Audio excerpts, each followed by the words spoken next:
అల్లు అర్జున్ గారి సినిమా మీద ఎంతమంది దుష్ప్రచారం చేసినా అది పార్ట్ 2 కదా. ఈ పుష్పాన్ని చూడకోకుండా ఎవడు ఆపలేడు. అక్కడ దాకా ఎందుకయ్యా? నందమూరి తారక రామారావు గారి కుటుంబం జూనియర్ ఎన్టీఆర్ సినిమాను చూడకుండా బహిష్కరించాలని ప్రయత్నం చేశారా? ఆపగలిగారా?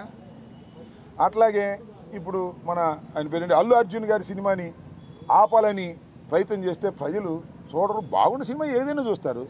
అరే రాజ్బాబు హీరోగా యాక్ట్ చేసిన సినిమా బ్రహ్మాండంగా చూసామా మేము? సినిమా బాగుంటే, ఎన్టీ రామారావు గారి సినిమాలు బాగోకపోతే ఫ్లాప్ అయినాయండి. ఏం చెప్తాం? సినిమా బాగుంటే ఎవరైనా చూస్తారు. అరచేతిని అడ్డుపెట్టి సూర్యకాంతిని ఆపలేరు. అదేవిధంగా ఇలాంటి ఎదవపోకళ్ళు పోయి సినిమాని ఆపలేరు అని మరొకసారి నిరూపించేటటువంటి కార్యక్రమం వస్తుంది. అల్లు అర్జున్ అయినా లేదా జూనియర్ ఎన్టీఆర్ అయినా లేకపోతే మరొకరైనా సినిమా బాగుంటే ఎవరైనా చూస్తారు, బాగోపోతే ఎవరు చూడరు.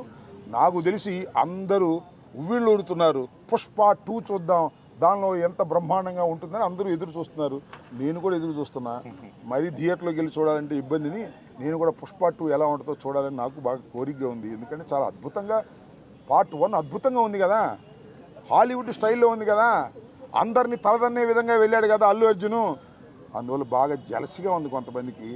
మీ జలసి వల్ల మీ కడుపులు పుచ్చిపోతాయి, గుర్తుపెట్టుకోండి. పోయేవాడిని ఎవడో పట్టుకోలేడు, పైకి వెళ్ళేవాడిని మీరు పట్టుకోవాలని ప్రయత్నం చేస్తే మీ కడుపులే గ్యాస్తో పుచ్చిపోతాయి, గుర్తుపెట్టుకోమని ఈ సందర్భంగా చెప్పదు.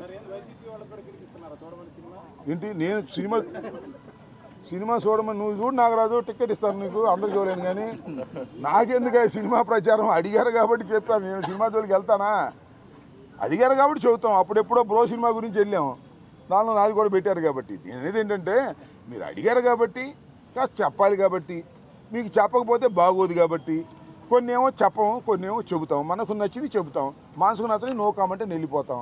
అని అడిగాడు. జూనియర్ ఎన్టీఆర్ని అల్లు అర్జున్ని ఇద్దరిని బహిష్కరించాలని ఎవరైనా అనుకుంటే అది మీ భ్రమ తప్ప ఎవరిని బహిష్కరించలేరు ఈ దేశంలో, ఈ సినిమాల్లో. గుర్తుపెట్టుకోండి, అల్లు అర్జున్ ఈజ్ ఇంటర్నేషనల్ యాక్టర్గా రూపుదిద్దాడు. అవునా కాదా?